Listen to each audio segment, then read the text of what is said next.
and I'm gonna do it every day intentionally, right? So when they come back to us, it can't just be one little, Latanya, you're a real good girl, or Latanya, I like you're here today. It gotta be just as intentional as they were intentional in breaking them down. You know what I mean? Thank you for showing up, Latanya. You know what? You really got yourself together today. Got here on time and everything. I'm really proud. What are you talking about, Miss Nola? All I did was come to my appointment, but that's good. You got yourself here. You got up, you got dressed, So even if they can't see what it is, that's good. We can point out the smallest things. All that you've been through, child, you're standing here even talking to me. That alone is awesome. You know what I mean? So we can always find things. Sometimes you got to start with small things, and depending on how much you know about them, sometimes you don't have as many things to start with.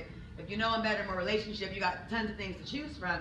But the building up of them has to be as intentional as the breaking down of them is. Now let's get away from the pimp, right? Let's just go to a family. Now I got little Tanya. She's 5 years old. I've been in this community, and I've seen these communities, and not just black ones, honey, either. All different nationalities. And little Tanya, maybe she's running off to the side, and mom says, "Bitch, get your ass back here, you stupid little bitch. Get over here, motherfucker. I swear to God, come on." Right? Because that's another reality that child may have experienced all throughout their life in their home growing up. I remember one statement my mom used to make when I was growing up. It was like the most hurtful statement. She would say, "The worst mistake in my entire life was having you 4 bitches." That used to just tear me up, and I was the youngest. And so I didn't even understand why she was saying it for a long time. You know what I mean? But that being said, because some of this tearing down of our children is so intentional, in some cases, in other cases, it's just being passed on from hurt generation to hurt generation. In some cases, it's very specific because they want to exploit them, so they're trying to break them down.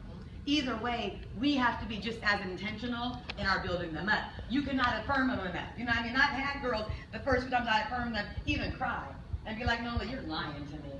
Because it felt so uncomfortable for them to have somebody say anything about them that was positive. And besides, they didn't want to accept something positive and then believe it and then have me break them down. So it's a it could be a delicate process, but I think it's something that we have to do with so much intentionality and really understanding how affirming them and giving them positive, statements about themselves, how much that can do for them. The same way they break them down. Next thing you know, you have a girl feeling like, "I can never go to school. I'm done. I'll never go to school. I'll never be nothing. I'm just going to be a hood for the rest of my life." So if they could get a girl to feel that way, I'm sure through those same, tactics on the positive side, that we could certainly help children feel like, "I can do this. I am supported. I am talented. I am smart. I do have positive things about myself that I could build off of." But it's that repetition. Like they do it. They do it every day. They make sure they're telling you. Every day they're telling you. And so I think we have to be just as intentional, and it may even feel weird. Like, wow, I'm sure affirming, youth a lot because it may be something that we're not used to doing, but the majority of the youth that we work with are youth that have experienced a lot of hardship, abuse, a lack, neglect, so it can't be enough.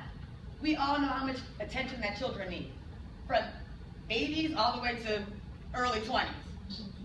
And we know that, even when we give them all the attention that we can, they still want some more.